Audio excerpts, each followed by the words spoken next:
Hello friends, तो आज फिर आप लोगों का स्वागत है। जैसा कि बेसिक कंसेप्ट ऑफ ज्योमेट्री मैं आप लोगों को बता चुका था ऑलरेडी। दो वीडियो आपको ऑलरेडी बता चुका हूँ। बेसिक कंसेप्ट के बारे में पूरा का पूरा फुली डिटेल में आपको दे चुका था, और उस वीडियो में लास्ट में मैंने आपको बोला भी था कि कंसेप्ट ऑफ एंगल्स मैं आप लोगों को बताऊँगा और कंसेप्ट ऑफ ट्रायंगल आगे चल के बताऊँगा, उसमें टैप्स बताऊँगा। इसी तरीके से अब मैं एंगल पे पहुँचा हूँ। ठीक है, तो कंसेप्ट ऑफ एंगल्स मैं आप लोगों को बताने वाला हूँ, और आप लोगों को इसमें बहुत ही मज़ा आएगा अगर आप इसको अच्छे से समझेंगे और पिछले वीडियो को आपने ध्यान से देखा होगा तो। क्यों? क्योंकि एक्चुअल में ये जो चीज़ें हैं ये रटने वाली कतई नहीं है, कि ओनली ऑल समझने वाली हैं। जैसे कि पॉइंट, रेज, ये सारी चीज़ें मैं आपको ऑलरेडी बता चुका था, लाइंस बता चुका था। ठीक है, लाइन सेगमेंट बता चुका था। अब इसमें उन चीज़ों का यूज होगा। चलिए, तो सबसे पहले मैं एक बार आपको रिवाइज करवाता हूँ। जैसे कि अगर मैं आपसे ये पूछता हूँ, ध्यान से सुनिएगा। पिछले वीडियो अगर आपने देखा होगा तो आप इजीली बता सकते हैं कि इसमें अगर मैं आपसे रे की पूछता हूँ, रे, व्हाट इज रे इन दिस फिगर, नेम के साथ बताइए, तो क्या आप इसमें से रे बता सकते हैं कि रे कौन कौन सी हैं? ठीक है, मैंने आपसे रे पूछा है। क्या पूछा है? रे। तो रे आपको मैं बता रहा हूँ, अगर आपको मालूम नहीं है तो देखिए, this is a initial point and that has a and in this रे, राइट। इस रे में ये जो डी है वो एक एंड पॉइंट है, और एंड पॉइंट से अगर हम बात करें ए तक, ठीक है, तो ये जो है एक रे है। ठीक है, और इसी तरीके से सेम अगर मैं बात करूं इधर, ठीक है, क्यों? क्योंकि इंडलेस नहीं है। और इधर देखिए इंडलेस, ये इंडलेस, इसका कोई अंत नहीं है, इंडलेस है, और ये जो पॉइंट है इसका एंड है, और डी पॉइंट एंड है। अगर इस साइड की हम बात करें तो ये भी एक बी, डी बी एक रे है, जिसका कोई एंड पार्ट नहीं है, लेकिन डी एक वन पॉइंट जो है वो एंड पॉइंट है। ठीक है, तो ये चीज़ मैंने आपको इसलिए बताई है, क्यों? क्योंकि इसका अभी कंसेप्ट ऑफ एंगल्स में यूज होने वाला है। ठीक है फ्रेंड्स, इन दिस फिगर, इस फिगर में आप देख रहे होंगे the two rays, the two rays D A and D V. कौन कौन सी रेज हैं? रे की अगर मैं आपको से बात करता हूँ दोस्तों, तो आप लोगों को मैं पिछले वीडियो में बता चुका था D A is an ray, ठीक है, and D B two rays.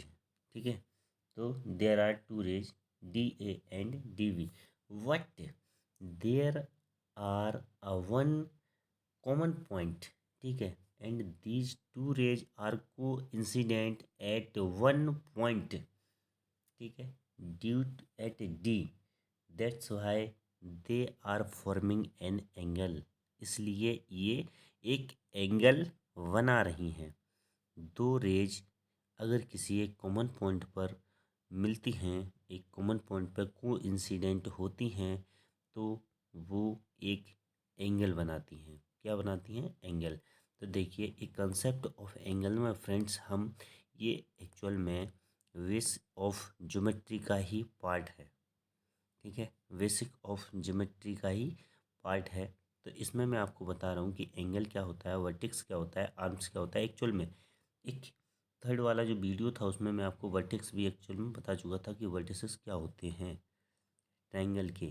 ठीक है, याद कीजिए आप, ट्रायंगल के, स्क्वायर के, रेक्टेंगल के, उसमें मैंने आपको बताया था कि वर्टिसेस क्या होते हैं। ठीक है, the corner point of a figure in this, उस वाली फिगर में मैंने आपको बताया था कि वर्टेक्स क्या होते हैं। इसी तरीके से एंगल, जैसा कि मैंने आपको एंगल बता दिया है कि if two rays have a one common point and they coincident at one point, that's why these they are make they are making a diagram that is a angle. ठीक है, they are forming an angle. तो ये क्या है? एक angle यहाँ पे बन रहा है। ठीक है, इसलिए इसमें आप ध्यान से सुनिएगा कि इसमें क्या है, एंगल क्या है एक्चुअल में, टू रेज और टू लाइन सेगमेंट। अगर हम बात करें टू रेज की या फिर टू लाइन सेगमेंट की विथ एक कॉमन एंड पॉइंट, जिसमें कि एक कॉमन एंड पॉइंट है, ये दो रे हो गई या दो लाइन सेगमेंट होगा जिसका एक कॉमन पॉइंट है और वो एंड पॉइंट है, फॉर्म एन एंगल। ये यहाँ पे क्या बन रहा है, एक एंगल बन रहा है। ठीक है, इस तरीके से हम एंगल बनाते हैं। तो इसमें एक कॉमन एंड पॉइंट भी है। ठीक है, और इसलिए फ्रेंड्स अब हम बात करते हैं, ये तो मैंने आपको बता दिया एंगल, ये जो फिगर डायग्राम बन रहा है वो एंगल है। लेकिन अब अगर बात करें वर्टेक्स की, व्हाट इज वर्टेक्स? वर्टेक्स क्या है? The common end point of the two rays, the common end point जो इन दोनों से मिलके, दोनों रे से मिलके एक कॉमन पॉइंट बना है, दोनों लाइन सेगमेंट से मिलके एक कॉमन पॉइंट बना है, कौन सा? डी। तो ये क्या है? ये वर्टेक्स है। This is vertex. ठीक है, ध्यान से समझते जाइएगा। अब मैं बात करता हूँ आपसे आर्म्स की। What is arms? आर्म्स माने क्या होता है? वैसे हिंदी में आपने पढ़ा होगा, आर्म माने बाँह या फिर भुजा, हिंदी में पढ़ा हुआ होगा। आर्म्स माने क्या होता है? बाँह या भुजा। टू लाइन सेगमेंट और टू रेज, इसमें क्या है? Two lines, two line segment और टू रेज, जो ये लाइन सेगमेंट है और ये रेज हैं। ठीक है, या तो रे कह दो या लाइन सेगमेंट। ये जो रेज हैं और ये एक कॉमन पॉइंट है, एक कॉमन पॉइंट से जो दो रेज निकली हुई हैं, इनको हम क्या बोलते हैं? एंगल में आर्म्स बोलते हैं। क्या बोलते हैं? आर्म्स। ठीक है, तो आप ध्यान दीजिएगा कि जो एंगल रहता है, ठीक है, एंगल में जो दो रेज रहती हैं, एंगल में जो दो रेज हैं, these are called the arms. There are two line segment in an angle are called the arms. इनको हम arms बोलते हैं, लेकिन इनमें भी एक कंसेप्ट छिपा रहता है दोस्तों। इनमें आर्म्स तो हम बोलते हैं, लेकिन इनमें ये देखिए कि नाम क्या होता है। ठीक है, ध्यान से देखिए, आर्म्स को हम साइड भी बोल सकते हैं। तो इसमें डी क्या है? D is the vertex. D एक वर्टेक्स है और ये क्या है? ये एक इनिशियल साइड हो गई।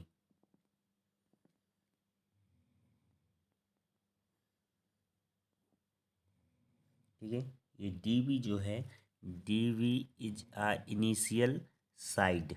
D V is an initial side. मान लो ये दोनों, अगर इस लाइन, ये जो लाइन है, ये मान लो एक घड़ी की सुई है, घड़ी की सुई, ये दोनों यहाँ पर रखी हुई थी। मेरी बात को आप ध्यान से समझिएगा।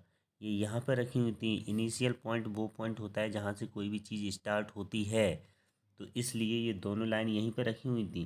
अब यहाँ से जब ये बढ़ेगी इधर की साइड, ठीक है, तो मान लो हमने इसको इतना खोल दिया है, इसको इतना खोल दिया है, तो आप समझ सकते हैं। एग्जाम्पल आप ले सकते हो, कंपास का भी आप एग्जाम्पल ले सकते हो। जैसे कंपास था, मान लो कंपास को हमने ऐसे ओपन कर दिया इतना, ठीक है, तो इसका जो इनिशियल साइड है, दोनों इनिशियल साइड पहले रखी हुई थी, इसके बाद ये ओपन हो गई, तो ये जो दूसरी आर्म्स है, इस दूसरी आर्म्स को हम क्या बोलते हैं? वन, एक आर्म्स को इनिशियल साइड बोला जाता है और एक को टर्मिनल साइड। ठीक है, क्या बोलते हैं इसको?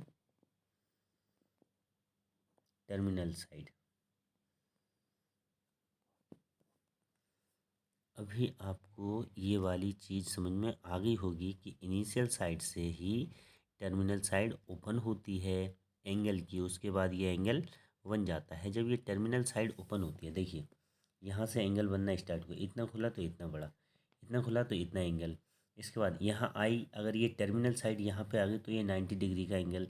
इसके बाद यही टर्मिनल साइड अगर इधर गई तो 120 अप्रॉक्स। अगर ये टर्मिनल साइड बिल्कुल एकदम लाइन में आ गई, इक्वल लाइन में, अपोजिट डायरेक्शन में, तो दैट इज अ 180 का एंगल बन जाता है। कितने का? 180 डिग्री का, राइट।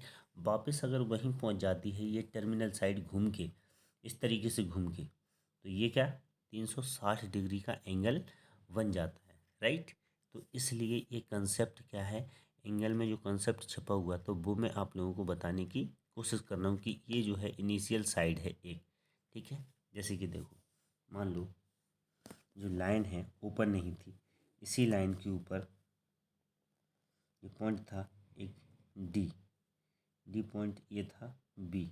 ठीक है, बी पॉइंट जब ये ओपन हुई हल्की सी, ठीक है, हल्की सी ओपन होने के बाद मान लो इस तरीके से, तो आप देख रहे हो जब ये ओपन होगा तो ये जो इनिशियल साइड थी, इनिशियल के बाद ये कौन सी हो गई, टर्मिनल साइड, दो आर्म्स हो गई ना, तभी तो एंगल बना है। ठीक है, अब इसमें नेमिंग की अगर मैं बात करूं, एंगल को नेमिंग किस तरीके से दिया जाता है, तो वर्टेक्स पे ध्यान दीजिएगा दोस्तों, जो वर्टेक्स पे एंगल बनता है उसको हमेशा सदैव वर्टेक्स को हमेशा बीच में रखते हैं। एंगल लिखते समय ये बात ध्यान रखिएगा कि वर्टेक्स को हम हमेशा बीच में ही रखेंगे। जो वर्टेक्स है उसको हम हमेशा always, we will always put the vertex at the middle when we represent the angle. जब हम रिप्रेजेंट करते हैं एंगल को तो हम इस पॉइंट को, जो वर्टेक्स है, उसको सेंटर में ही रखते हैं, बीच में। तो इसको हम डिनोट कैसे करेंगे, जैसे मान लो एक एंगल बना है ए डी बी, इस तरीके से इसको रिप्रेजेंट करेंगे। ठीक है, तो यहाँ पे इसका मतलब ये हुआ कि ए एक आर्म हो गई, बी एक आर्म हो गई, और इन दोनों का एक जो पॉइंट है, मिडिल पॉइंट है, वो डी है। ठीक है, इसी तरीके से, या फिर इस तरीके से angle B D A, B D A दोनों एक ही बात है, ध्यान रखिएगा, बी डी ए या फिर ए डी बी। ठीक है, इस तरीके से हम एंगल को रिप्रेजेंट करते हैं। अगर हम एंगल में बात करें तो एग्जांपल आपको दे के आप खुद समझ सकते हैं कि टू हैंड्स ऑफ क्लॉक, अगर किसी घड़ी के टू हैंड हैं उनको वो एंगल बनाते हैं। ठीक है, टू पार्ट्स ऑफ सीजर, जो सीजर के टू पार्ट हैं वो भी क्या बनाते हैं, एक एंगल टाइप का क्रिएट करते हैं। ठीक है, इसमें एक चीज़ और समझ लीजिएगा, जैसे कि मैंने अभी आपको ओपन और क्लोज कर में भी बताया था, इंटीरियर और आउट एक्सटीरियर। इसी तरीके से ये जो एंगल बना हुआ है, तो एंगल कहाँ का, इधर अंदर का जो पार्ट है, ठीक है, जितने का ये अंदर का पार्ट है ये कहलाएगा अपना इंटीरियर, आउट साइड का जो एरिया है वो क्या कहलाएगा, एक्सटीरियर। ठीक है, तो एंगल के अंदर का पार्ट इंटीरियर, बाहर का एक्सटीरियर। ठीक है, चलिए अब हम आते हैं अगले टॉपिक पे, टाइप्स ऑफ एंगल पे। ठीक है, तो टाइप्स ऑफ एंगल में जैसा कि मैं आपको बता चुका था कि वर्टेक्स कौन सा है, इनिशियल साइड कौन सी है, टर्मिनल साइड कौन सी है। अब इसमें अगर मैं बात करूँ आपको टाइप्स ऑफ एंगल की, ठीक है, तो एंगल का जैसे कि मेजरमेंट जो होता है वो प्रोटेक्टर प्रोटेक्टर के जरिए होता है। ठीक है, किसके जरिए, प्रोट्रैक्टर नाम का एक वो रहता है ज्योमेट्री बॉक्स में। ठीक है, उसके जरिए हम क्या है, ये मेजरमेंट करते हैं एंगल का। इसी तरीके से इनिशियल पॉइंट और टर्मिनल साइड ये रहती है। ठीक है, इसके बाद इसमें वो आप जैसे कि देखिए, हमें टाइप्स ऑफ एंगल बताना है, तो सबसे पहले जीरो से, कहाँ से, जीरो से स्टार्ट होता है angle. If any angle is greater than zero, if any angle is greater than zero but smaller than 90 degree. ठीक है, तो उसे हम क्या देते हैं, एक्यूट एंगल, वो होता है अपना एक्यूट एंगल। ठीक है, तो एक्यूट एंगल जैसा कि मैंने आपको बताया कि एक्यूट एंगल क्या होता है। ठीक है, तो सबसे पहले एक्यूट एंगल, अगर मैं बात करूँ आपसे एक्यूट एंगल की, तो ये जो है 0 डिग्री से बड़ा होता है, 0 डिग्री से बड़ा और 90 डिग्री से छोटा। तो एंगल लिखने का तरीका तो मैं आपको बता ही चुका हूँ। ठीक है, किस तरीके से लिखना है, हमें ऐसे एंगल का निशान बनाना है सबसे पहले, और क्या लिखना है, POQ। तो ये जो एंगल है वो 0 से बड़ा है और 90 डिग्री से छोटा है, तो उसको हम एक्यूट एंगल बोलेंगे। ठीक है, अब हम बात करते हैं, देखिए जैसे कि ये जो आर्म्स थी, इनिशियल साइड और टर्मिनल साइड, तो ये टर्मिनल साइड इतनी खुली है, मतलब 90 डिग्री से कम, और ये टर्मिनल साइड जैसे ही 90 डिग्री पर पहुंचती है, ठीक है, तो ये जो क्या कहलाएगा, राइट एंगल। ठीक है, क्या कहलाएगा, एक्यूट, एक तो ये एक्यूट एंगल है, ये राइट एंगल कहलाएगा। क्या कहलाएगा, राइट एंगल। राइट एंगल का मतलब है 90 डिग्री का एंगल, 90 डिग्री का एंगल, जो टर्मिनल साइड है वो 90 डिग्री के साइड में पहुंच चुकी है, बिल्कुल सीधी रहेगी। ठीक है, तो इसको हम बोलेंगे राइट एंगल। क्या बोलेंगे, इसको रिप्रेजेंट किस तरीके से करेंगे, XYZ। ठीक है, नेक्स्ट अगर हम बात करें, देखिए अब ये जो टर्मिनल साइड है और इसको बढ़ा दिया जाए तो क्या है, एंगल एंगल 90 डिग्री से बड़ा होना चाहिए। एंगल 90 डिग्री से बड़ा होगा लेकिन 180 डिग्री से छोटा रहेगा। उस एंगल को हम किस में मेजरमेंट करते हैं, क्या नाम देते हैं, ऑब्ट्यूस एंगल। वो एंगल का नाम रहता है ऑब्ट्यूस एंगल, जो 90 डिग्री से बड़ा होता है, 90 डिग्री से बड़ा और 180 डिग्री से छोटा। ठीक है, तो फर्स्ट ये, सेकंड ये और थर्ड ये। ठीक है, तो इसको भी हम नाम क्या देंगे, एंगल बना के पी ओ क्यू। ठीक है, नेक्स्ट अगर हम बात करें, अब ये जो है टर्मिनल साइड, टर्मिनल साइड बिल्कुल एकदम सीध में आ जाती है किसके, इनिशियल साइड के। तो वो साइड, तो इसमें क्या होगा, जो दोनों रेज हैं वो दोनों सेम आ जाती हैं, तो ये 180 डिग्री का एंगल बनाती हैं। और इसको हम क्या बोलते हैं, स्ट्रेट एंगल। इसको क्या बोलते हैं, स्ट्रेट एंगल। यहाँ पे फ्रेंड्स मैं आप लोगों को चार तरीके के एंगल बता चुका हूँ। एक फर्स्ट एक्यूट एंगल, ठीक है। और जिस तरीके से आप देख रहे हो कि मैं आपको ऑलरेडी बता चुका हूँ कि इसकी एंगल में टू आर्म्स होती हैं, इनिशियल साइड और टर्मिनल साइड। जब ये जरा सी ओपन हुई तो एक्यूट एंगल बन गया। लेकिन एक चीज़ आपने सोची है कि अगर मान लो terminal side just initial side के ऊपर ही रहती है, इसका मतलब वो जीरो एंगल बनाएगी, तो उसको क्या बोलेंगे, जीरो एंगल। मैंने एक्चुअली आपको वो बताया नहीं है, लेकिन आपको ऑलरेडी समझना चाहिए, वो भी एक एंगल रहता है। ठीक है, तो जीरो एंगल भी बनता है। जीरो एंगल कब बनेगा, जब इनिशियल साइड के ऊपर ही टर्मिनल साइड होगी, बिल्कुल ओपन नहीं होगी, तो वो जीरो एंगल बनाएगी। उसको हम क्या बोलते हैं, जीरो एंगल। 0 डिग्री का एंगल बनता है वहाँ पे। जब ये थोड़ी ओपन होती है तो एक्यूट एंगल, उससे ज़्यादा ओपन होती है तो 90 डिग्री का, और उससे जैसे 90 डिग्री से बड़ा एंगल हो और 180 डिग्री से छोटा हो, इन दोनों के बीच में हो, तो उसको क्या बोलेंगे, ऑब्ट्यूस एंगल। ठीक है, जस्ट उसके बाद में एक एकदम एकदम सीध में आ जाती हैं जब दोनों ये जो और उसको बड़ा हो जाए, ऑब्ट्यूस एंगल से भी बड़ा, इसका मतलब पूरा का पूरा फुल स्ट्रेट एंगल बन जाता है। ठीक है, स्ट्रेट एंगल। अब एक चीज़ और ध्यान रखिएगा, जब इससे भी और बड़ा अगर एंगल बनेगा तो 180 डिग्री से बड़ा, कितने से, 180 डिग्री। ठीक है, 180 डिग्री से बड़ा एंगल जब बनेगा इसमें, और 360 डिग्री, 360 डिग्री से छोटा, 360 डिग्री से छोटा, उसको हम बोलते हैं ऑप्ट्यूज, कौन सा, ऑप्ट्यू, इसमें रिफ्लेक्स एंगल। क्या बोलेंगे, रिफ्लेक्स एंगल। ठीक है, अभी इसमें कम से कम वन, देखिए फर्स्ट ये हो गया, सेकंड ये हो गया इससे बड़ा थर्ड ऑप्ट्यूस एंगल, इससे बड़ा स्ट्रेट एंगल, इससे भी बड़ा एक और है रिफ्लेक्स एंगल, उसके बाद एक है कंप्लीट एंगल। इसका मतलब आपके लिए टोटल 6 एंगल और एक जीरो एंगल, मतलब 7 एंगल।